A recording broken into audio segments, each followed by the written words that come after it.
Você sabia que mais de 70% do nosso planeta é coberto pelos oceanos? E já parou para pensar no papel que eles têm na regulação do clima? E qual que é a importância de trazer essa temática para os nossos alunos da primeira infância?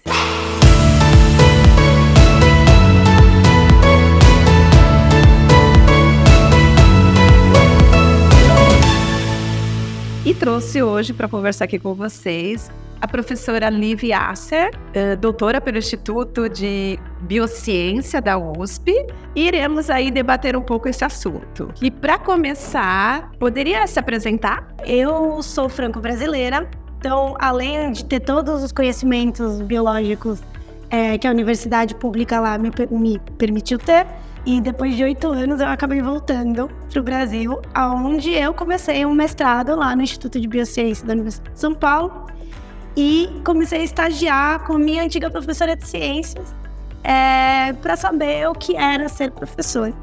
Acabei emendando um doutorado na mesma instituição e aí ano passado eu consegui finalmente defender meu doutorado depois de um certo tempo.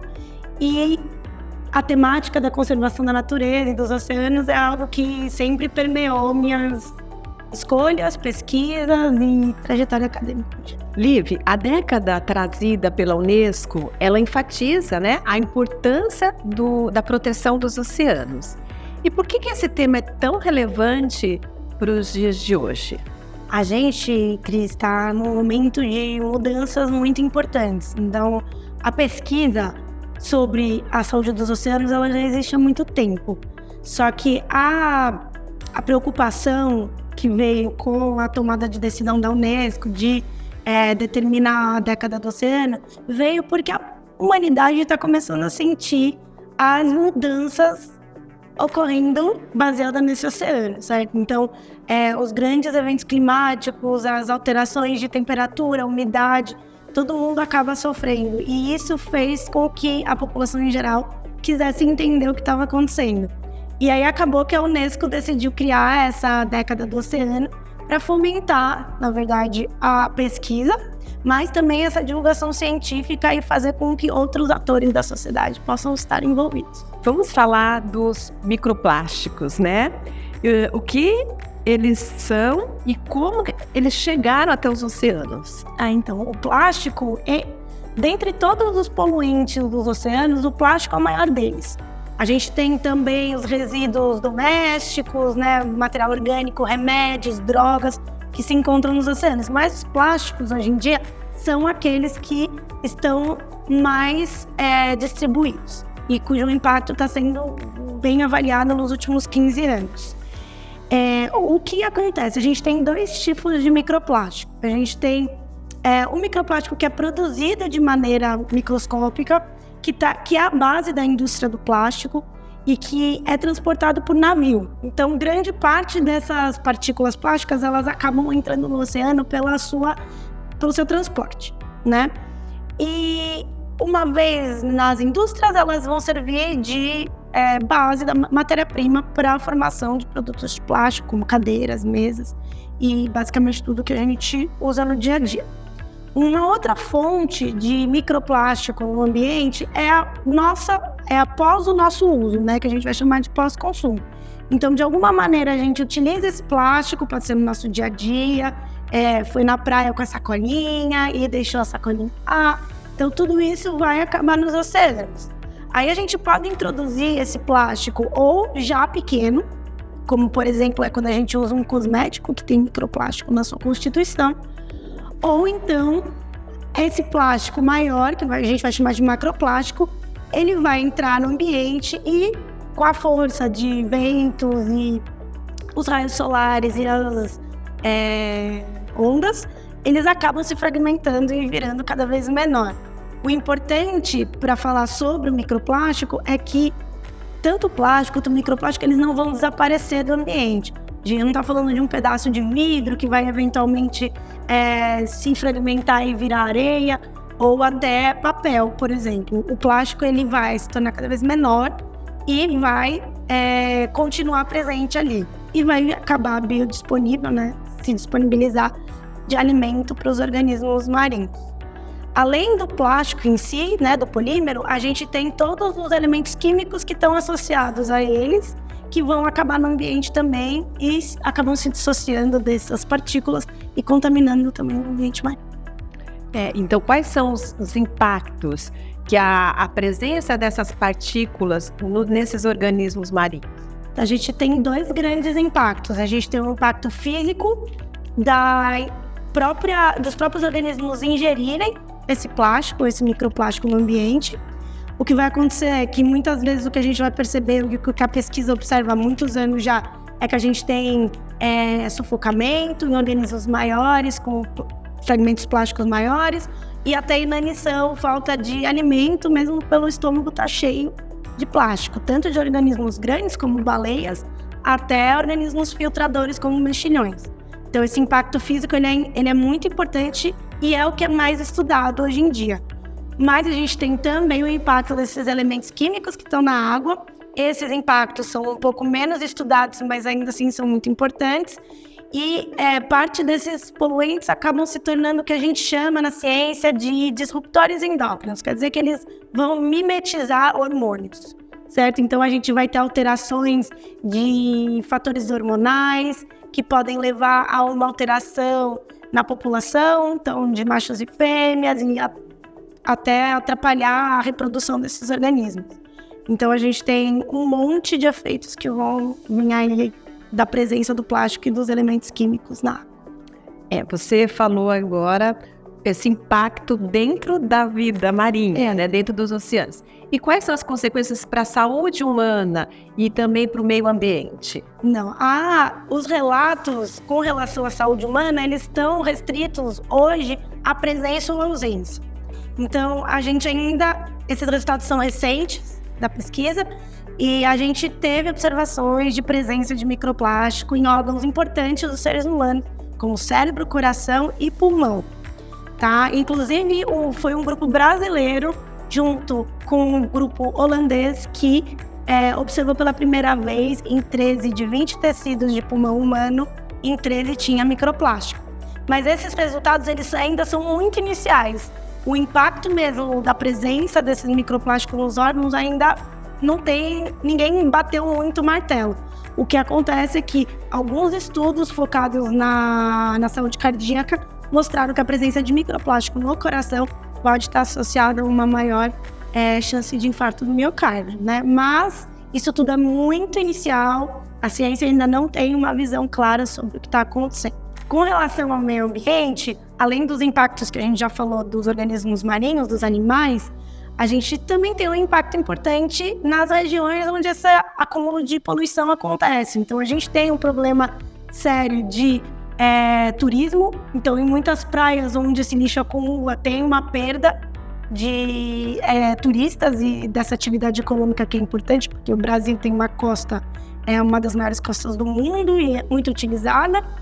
E a gente tem também observado que várias regiões costeiras que são impactadas por essa alteração dos oceanos, né, não só do plástico, mas também do aumento do nível do mar, acaba fazendo com que populações inteiras tenham que ser deslocadas. Então, o impacto que a gente causa no oceano está muito além da saúde humana, da saúde dos animais, mas também está impactando como um todo as sociedades que vivem ali na região. Precisamos refletir sobre isso, né? Sim, exatamente. E aí eu acho que a educação, né, acaba tendo um papel nisso, né? E qual é o papel da educação na conscientização sobre essa proteção dos oceanos?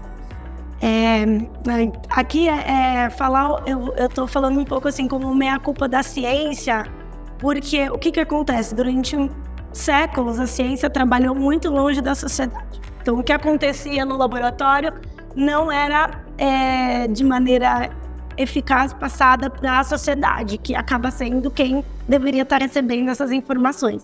E hoje a ciência está muito restrita a ou pessoas que já estão na área e que sabem muito bem sobre o assunto, ou que têm dinheiro para acessar esses artigos que são pagos em geral. Então, o que vai acontecer? A ciência, de uns tempos para cá, percebeu que a gente precisa comunicar melhor. Existe um abismo muito grande que precisa ser transponível. Mas a gente não sabe como comunicar. Os cientistas não sabem. Então, eles acabam tendo que se adaptar a uma linguagem de redes sociais, muitas vezes falar em 1 minuto o que o trabalho de uma vida inteira, o que reduz muito. Exatamente, é muito curto para o tempo de estudos que a gente tem, mas é aquela necessidade de atingir um público-alvo que hoje em dia tem muita informação, tem um fluxo de informação muito rápida e que se você não consegue chamar a atenção deles, o assunto vai passar desapercebido. Só que quando eu vim aqui, quando você me convidou para falar com as professoras da educação infantil sobre esse problema do plástico, eu me dei conta que existe uma outra maneira da gente acessar a sociedade. E essa maneira pode ser muito mais eficaz do que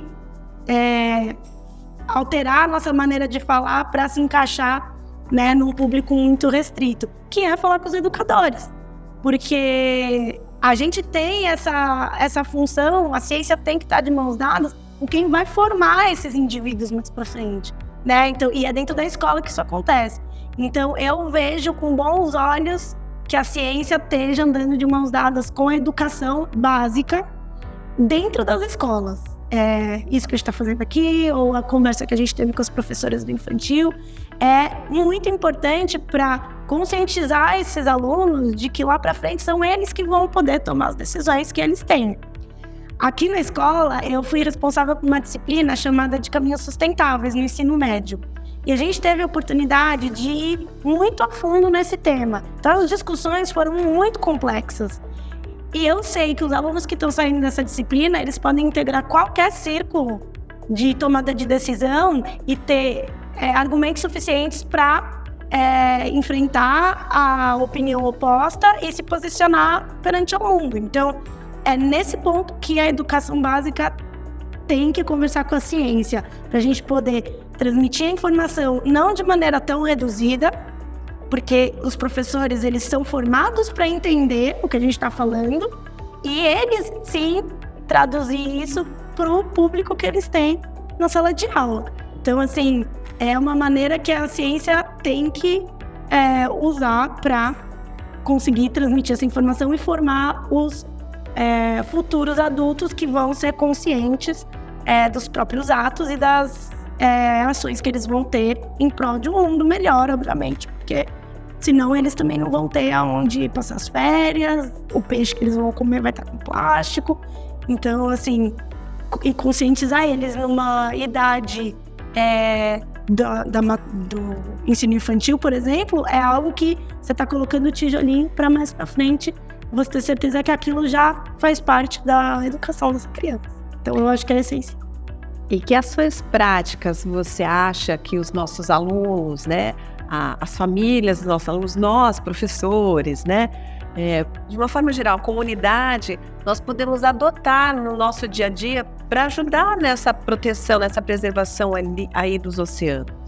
Assim, a ação individual, ela é muito importante, seja das famílias como exemplo para esses jovens, transformar isso em algo do nosso dia a dia.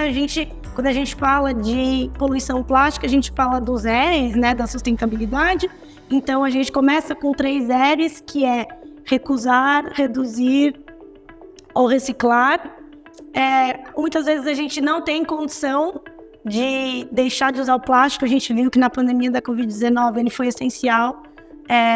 Nas máscaras, nas luvas, nas embalagens. Então, assim, a gente hoje não consegue ter uma alternativa boa o suficiente para o plástico, mas a gente pode recusar se por acaso a gente leva nossa sacola para o supermercado, se a gente por acaso pode tomar no copo e não precisa pôr um canudo, tomar cuidado com o que vendem de plástico biodegradável, isso não existe, a gente já explicou que o plástico não some do ambiente.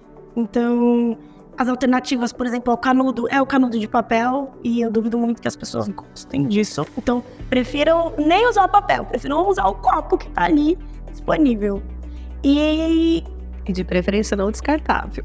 Exatamente, não descartável. E se você for obrigado a usar, ou se você realmente tiver que usar um elemento plástico descartável, tenha cuidado em como ele vai ser descartado, né?